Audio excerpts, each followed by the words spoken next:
Hello everyone, স্বাগত সবাইকে গল্প হলেও সত্যি চ্যানেলের আরও একটা রোমহর্ষক গল্পে। আজকের গল্পের নাম ইডেন লেক। এটা 2008-এ রিলিজ করে। এর আইএমডিবি রেটিং 6.7 আউট অফ 10 এবং রটন টমেটোজে 76% ফ্রেশ। আর এটা একটা ট্রুলি ডিস্টার্বিং এবং টেরিফাইং মুভি। তাহলে চলো শুরু করা যাক সিনেমার গল্প। গল্পের শুরুতে আমরা কিন্ডারগার্টেন স্কুলের টিচার জেনি এবং ওর বয়ফ্রেন্ড স্টিভকে দেখি। স্টিভ এই সপ্তাহে শেষ দিন দুটো জেনির সঙ্গে একদম অন্তরঙ্গভাবে কাটাবে বলে ওকে নিয়ে নিজের পুরনো বাড়ির দিকে একটা নির্জন জায়গায় লেকের ধারে যাবে ঠিক করে। স্টিভ জেনিকে প্রপোজ করবে বলেও প্ল্যান করেছিল।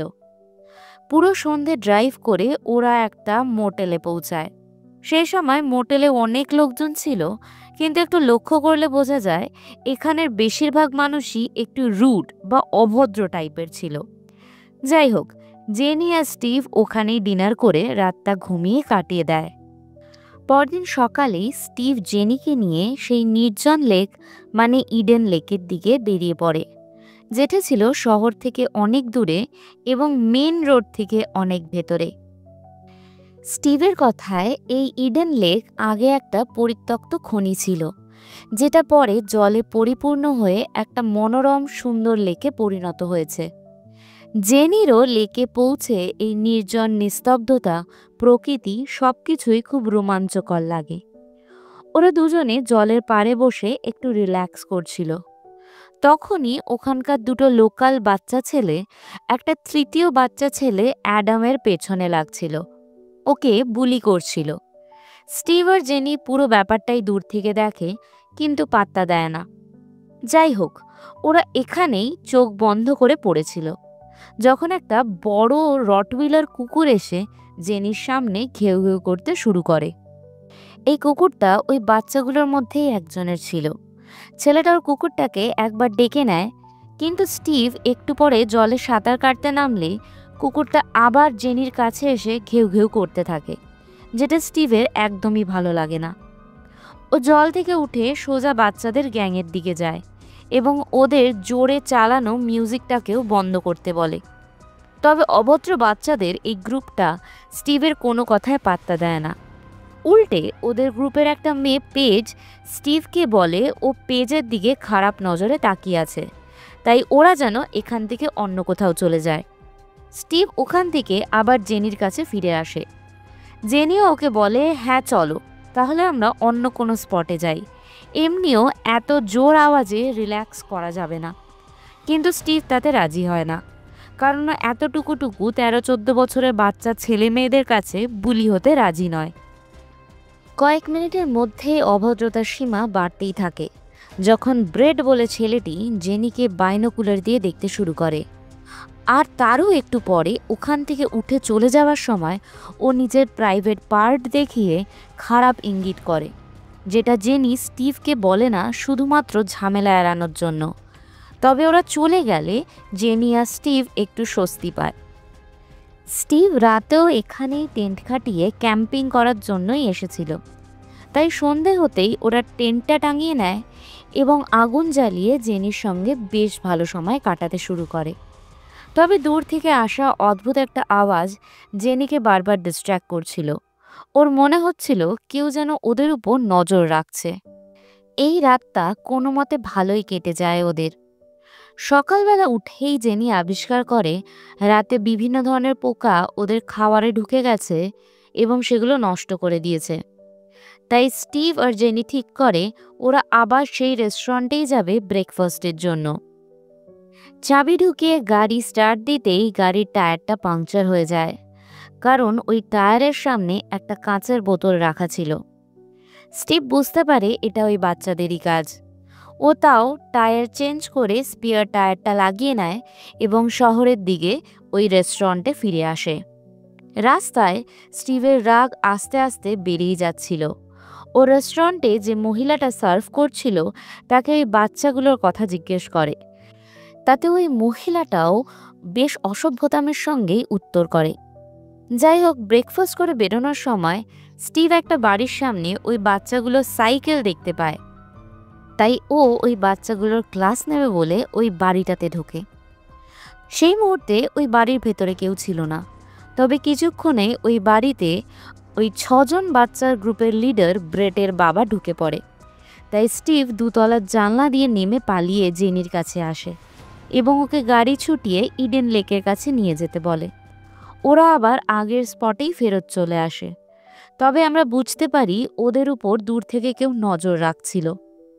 এরপর জলে কিছুক্ষণ সময় কাটিয়ে স্টিভ আর জেনি উপরে উঠে এলে ওরা দেখে ওদের ব্যাগটা সেই জায়গায় নেই যেখানে ওরা রেখে গেছিল।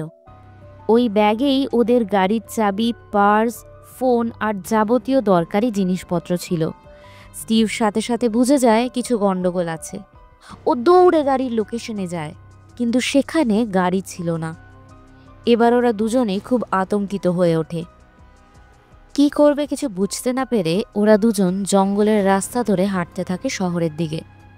তখনই ব্রেট আর ওর বন্ধুরা স্টিভের গাড়ি বেশ জোরে চালিয়ে ওদেরকেই প্রায় পিষে দেওয়ার চেষ্টা করে, কিন্তু স্টিভ আর জেনি কোনো মতে বেঁচে যায়।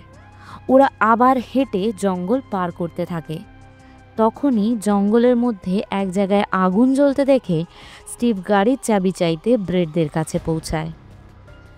ব্রেট স্টিভকে সোজা বলে দেয় ওর গাড়ি, ওয়ালেট, ব্যাগ এসব সম্পর্কে কিছুই জানে না, যদিও ও সেই রাতের সময়ও স্টিভের সানগ্লাসটাই পরেছিল। জেনি ওদের হাবভাব এবং অসভ্যতাম দেখে স্টিভকে অনেকবার ওখান থেকে চলে যেতে বলে, কিন্তু স্টিভ গাড়ি ছাড়া এই রাতের অন্ধকারে কোথায় যাবে, কিভাবে যাবে জিজ্ঞেস করে। এরপর ব্রেটের পকেটে স্টিভের মোবাইলটা বাজতে শুরু করলে স্টিভ ওটা দৌড়ে গিয়ে বের করতে যায়। ঠিক তখনই স্টিভের বন্ধু রিকি ছোট্ট একটা ছুরি পকেট থেকে বের করে, আর হাতাহাতিতে স্টিভের হাত লেগে ছুরিটা ওদের কুকুরের গলায় ঢুকে যায়। এই প্রত্যেকটা ছেলের কাছেই কিছু না কিছু ওয়েপন ছিল। কুকুরের লেগে যাওয়ায় ব্রেট ওর গাড়ির চাবিটা বের করে ছুঁড়ে মারে। জেনি দৌড়ে গিয়ে চাবিটা তুলে নিয়ে স্টিভকে ওখান থেকে বেরোতে বলে, কিন্তু স্টিভ তখনও কুকুরটাকে হসপিটালে নিয়ে যাওয়ার কথা বলছিল। জেনি ওকে মোটামুটি জোর করেই গাড়ির কাছে নিয়ে যায় এবং তখনই কুকুরটা মারা গেলে ব্রেট আর ওর গ্যাং পাগল জন্তুর মতন ওদের পেছনে ছুটতে শুরু করে। গাড়ি স্টার্ট করে ওরা বেরোতে যাবে, তখনই অসভ্য বাচ্চার দল ওদের গাড়িতে বড় বড় পাথর ছুঁড়তে শুরু করে। সুযোগ পেয়ে গাড়ির হেডলাইটটাও ভেঙে দেয়। স্টিভ কোনো মতে গাড়ি স্টার্ট করে একটু এগোলেই অন্ধকারে ওর গাড়ি জঙ্গলের মধ্যেই একটা গাছের গুঁড়িতে অ্যাক্সিডেন্ট হয়ে আটকে যায়। স্টিভের সিটের সামনেও একটা গাছের ডাল ঢুকে গেছিল, তাই ও আর বেরোতে পারে না। তবে ও জেনিকে সাহায্য আনার জন্য হাতে একটা মোবাইল দিয়ে ওখান থেকে যেতে বলে, যাতে ও সিগন্যাল পেলে পুলিশ ডাকতে পারে। জেনি জানতো অসভ্য ছেলেগুলো ঠিক ওদের পেছনেই আছে, কিন্তু ওদের নিজেদেরকে বাঁচানোর জন্য সাহায্যর দরকার ছিল। তাই জেনি গাড়ি থেকে বেরিয়ে একটু দূরে গিয়ে বড় একটা গাছের শেকড়ে আড়ালে লুকিয়ে পড়ে। কিছু সময় পর সকাল হলে ও স্টিভের জন্য গাড়ির কাছে যায়, কিন্তু স্টিভ সেখানে ছিল না। ব্রেট আর ওর বন্ধুরা স্টিভকে ওখান থেকে তুলে নিয়ে গেছিল, কিন্তু ওখানে পড়েছিল অনেক রক্ত। জেনি এই রক্তের দাগ আর স্টিভের জুতো লক্ষ্য করে একটু এগিয়ে গিয়ে দেখে ওরা স্টিভকে কাটা তার দিয়ে আর কুকুরের চেন দিয়ে একটা গাছের গুঁড়িতে বেঁধে রেখেছে, আর ব্রেট নিজে এবং তার প্রত্যেকটা বন্ধুকে দিয়ে ছুরি দিয়ে আঘাত করিয়ে করিয়ে স্টিভকে টর্চার করছে।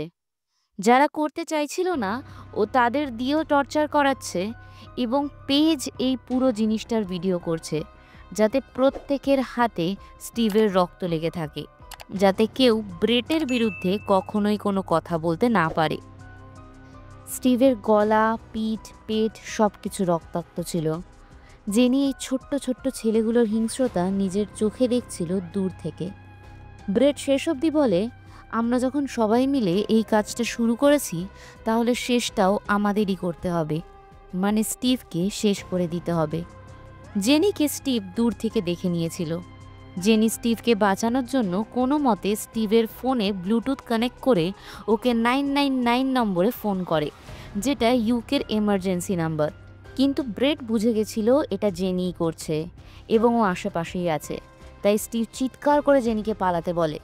জেনি ও প্রাণ ভয়ে দৌড়াতে থাকে, আর ওর পিছু নেয় সবকটা বদমাস ছেলে নিজেদের সাইকেলে। সুযোগ বুঝে জেনি একটা গাছের ডাল ব্রেড, যে সবার সামনে ছিল, তার সাইকেলের স্পোকে ঢুকিয়ে দেয় এবং সবকটা পরপর ওখানেই পড়ে যায়। জেনি আবার দৌড়ে পালায় এবং দূরে একটা কন্টেনার দেখতে পায়, যেখানে কিছু টুলস এবং ওয়াকি টকি ছিল। জেনি কোনো মতে ওয়াকি টকিটা নিতে চেষ্টা করে, কিন্তু ততক্ষণে ছেলেগুলো ওর কাছে পৌঁছে যায়। তাই জেনি কন্টেনারের উপরে উঠে নিজেকে বাঁচায়। এদিকে স্টিভ যেরম করে হোক নিজের রক্ত মাংস ছিঁড়ে নিজেকে ওখান থেকে মুক্ত করে গাড়ির দিকে যায় এবং গাড়ি থেকে ফার্স্ট এইড বক্সটা বের করে। তখনই গাড়ির সিকিউরিটি অ্যালার্মও বেজে ওঠে, আর ছেলেগুলো বুঝে যায় স্টিভ পালিয়ে কোথায় গেছে। স্টিভ তাও নিজের সর্বশক্তি জোগাড় করে জঙ্গলের দিকে যায়, যেখানে জেনি ওকে খুঁজে পেয়ে যায়। ও স্টিভকে নিয়ে চলতে চলতে একটা ছোট্ট কেবিন দেখতে পায়। সেখানে ঢুকে ও স্টিভের ইনজুরি দেখে বুঝতে পারে ওর কাটগুলো অনেক ডিপ, যেখান থেকে রক্ত পড়া কোনো মতেই বন্ধ হচ্ছে না, আর এইভাবে আর কিছুক্ষণ থাকলে স্টিভ মারা যাবে। ও স্টিভের পকেটে রিংটাও দেখতে পায়।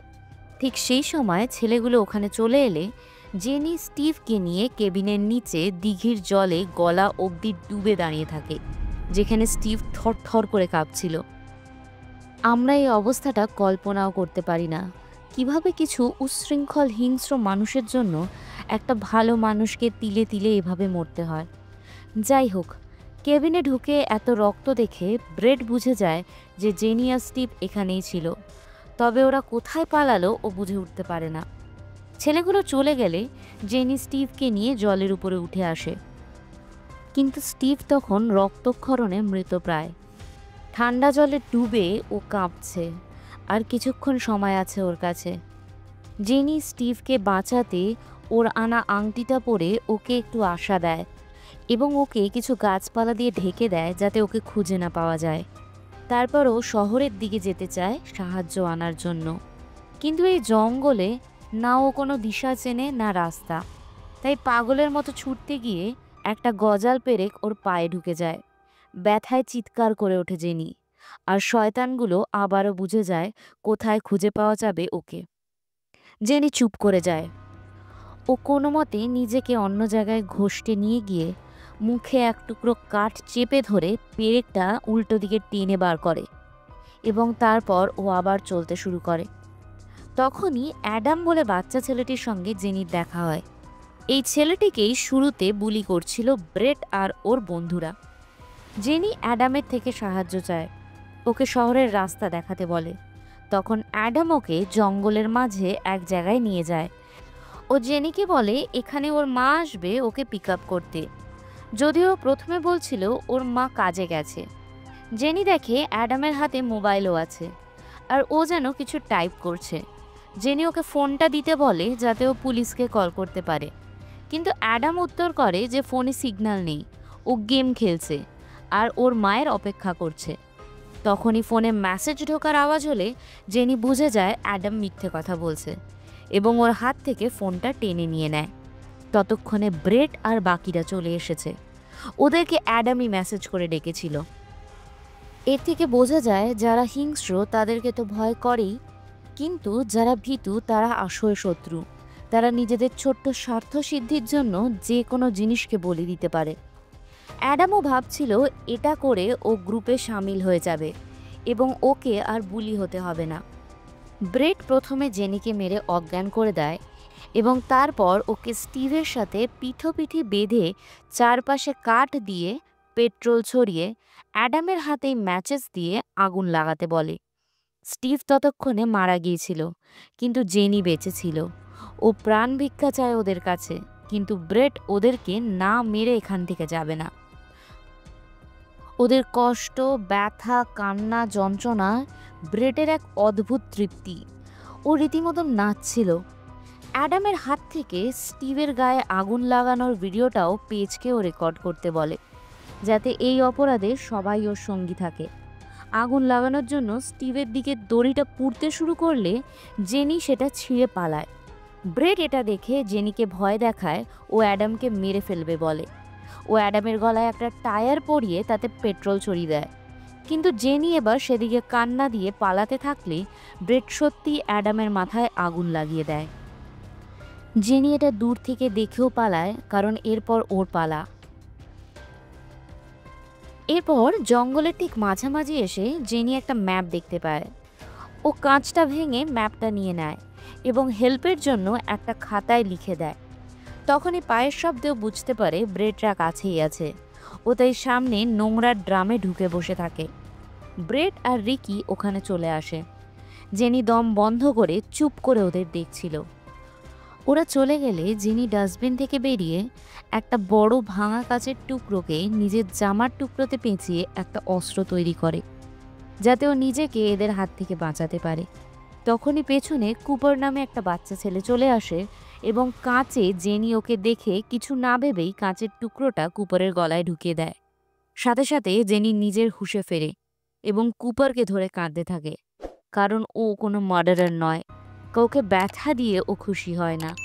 কিন্তু কুপার ওখানেই মারা যায়। সন্ধে আরও ঘন হয়ে আসে এবং পেজ আর হ্যারি কুপারের বডি পেয়ে যায়। এতে ওরা দুজনেই ভীষণ ভয় পায়। হ্যারি এবার বাড়িতে ফোন করে সব সত্যি কথা বলার কথা বললে ব্রেট প্রথমে ওকে ভিডিওটা দেখায় যে ও নিজেও এই মার্ডারে সামিল আছে, কিন্তু হ্যারি এবার না মানায় ও হ্যারিকেও প্রচণ্ড রাগের সঙ্গে মারতে মারতে মেরেই ফেলে। ব্রেটের এই উন্মাদনা দেখে পেজও পালিয়ে যায়। এদিকে ম্যাপ দেখে কোনো মতে লুকিয়ে চুরিয়ে হেঁটে দৌড়ে বা ঘষটে জেনি নিজেকে ইডেন লেকের বাউন্ডারি থেকে বের করে এবং একটা রাস্তায় একটা গাড়ির সামনে এসে পড়ে। ওই গাড়িতে থাকা ব্যক্তির কাছে ও সাহায্য চায়। ব্যক্তিটি ওর অবস্থা দেখে ওকে জিজ্ঞেস করে ওর কি হয়েছে, কিন্তু জেনি পুরো কথা বলার আগেই বুঝতে পারে ও রিকির দাদা, যে রিকিকে খুঁজতে জঙ্গলে যাচ্ছে। জেনি বারবার ওকে উল্টো দিকে যেতে বলে, কিন্তু ওর ভাইকে খুঁজতে ও আবার জঙ্গলের বাউন্ডারির সামনে যায়। ও গাড়ি থেকে নেমে রিকিকে আওয়াজ দিতে থাকলে জেনি সুযোগ বুঝে গাড়ি ইউ টার্ন করে পালায়। জেনি কোনো মতে গাড়ি চালিয়ে সেই শহরে পৌঁছে যায় যেখানে মোটেলে ওরা প্রথম দিন ছিল। ওখানে যদিও সেদিন সন্ধেবেলা পার্টি চলছিল, কিন্তু জেনি গাড়ি ক্র্যাশ করে ওখানেই ঢুকে পড়ে আর ওদের কাছে হেল্প চেয়ে অজ্ঞান হয়ে যায়। এরপর যখন জেনি চোখ খোলে, ও তখন সোফায় শুয়েছিল। বেশ কিছু মহিলা ও পুরুষ ওকে ঘিরে ছিল। ওই বাড়ির দেওয়ালে লাগা ছবিগুলো দেখে ও বুঝতে পারে ও ব্রেটের বাড়িতেই আছে এবং তখনই ব্রেটের মার মোবাইলে একটা ফোন আসে। জেনি পুলিশ আর অ্যাম্বুলেন্স দু জায়গাতেই ফোন করতে বলে, কিন্তু ব্রেটের বাবা জেনিকে চেপে ধরে বসিয়ে দেয়। জেনি ওর মায়ের ফোনের কথার টোনে বুঝে যায় ওর সাথে এরপর যা হবে সেটা ভালো হবে না। ও তাই বাথরুমে ঢুকে নিজেকে লক করে দেয় এবং ওখান থেকে বাইরের কথাবার্তা শুনতে পায়। ওর হাত পা কাঁপতে থাকে। বাথরুম থেকে পালানোরও কোনো উপায় ছিল না। ব্রেট ততক্ষণে বাড়িতে ফিরে এসেছিল। ওর বাবা মা এবং বাকিদের বলে জেনি আর স্টিভ দুজনেই সাইকো কাপল, যারা ওর কুকুর এবং সব বন্ধুদেরকে মেরে ফেলেছে। ও কোনো মতে ওদের কাছ থেকে পালিয়ে বেঁচেছে। তখনই ব্রেটের বাবা ধাক্কা দিয়ে বাথরুমের দরজাটা ভাঙে। সামনেই দাঁড়িয়েছিল সুইট ইনোসেন্ট ব্রেট, যাকে জেনি মারতে চাইছে। এটা শুনে ওর বাবা ব্রেটকে উপরে যেতে বলে। ব্রেটের বাবাকে ব্রেট নিজেও ভয় পেত, তাই ও চুপচাপ উপরে চলে যায়। এবার ব্রেটের বাবা নিচে এবং আরও দুজন সঙ্গী নিয়ে জেনিকে বাথরুমে ঢুকে দরজা বন্ধ করে দেয়, আর আমরা শুধু শুনতে পাই জেনির মৃত্যুর চিৎকার। ব্রেট এদিকে ঘরে ঢুকে দরজা বন্ধ করে ভিডিওগুলো ডিলিট করে দেয় এবং স্টিভের চশমা চোখে দিয়েই ও নিজের জয়ের আনন্দ নেয়। আর ব্যাস, এইভাবেই শেষ হয় ইডেন লেক মুভির গল্প। এবার তোমরা বলো কেমন লাগলো তোমাদের এই গায়ে কাঁটা দেওয়া মুভিটা। যদিও মুভির গল্প, তবে বলা বাহুল্য এরম ব্রেটের মতন ছেলে আমরা কখনো না কখনো দেখেছি, যারা বয়স কম হলেও ডেভিলের স্বরূপ। মিথ্যে, রাগ, হিংস্রতা, অসহিষ্ণুতা এবং অন্যকে যন্ত্রণায় দেখে আনন্দ পাওয়ার একটা অনুভব এদের মধ্যে থাকে। তো এরকম লোকের থেকে সাবধানেই থেকো। এরা নিজেও শান্তিতে থাকে না এবং কাউকে থাকতেও দেয় না। আজ তবে এটুকুই। কেমন লাগলো তোমাদের এই গল্প অবশ্যই কমেন্ট করে জানিও। ভালো লাগলে লাইক আর শেয়ার করো। চ্যানেলে নতুন এসে থাকলে অবশ্যই সাবস্ক্রাইব করো, কারণ নতুন বন্ধু হলে আমারও ভালো লাগবে আরও ইউনিক গল্প শোনাতে। আবার দেখা হবে খুব তাড়াতাড়ি নতুন কোনো স্পাইন চিলিং গল্পের সঙ্গে। ভালো থেকো, সুস্থ থেকো। আজ তবে আসি। Thanks for watching.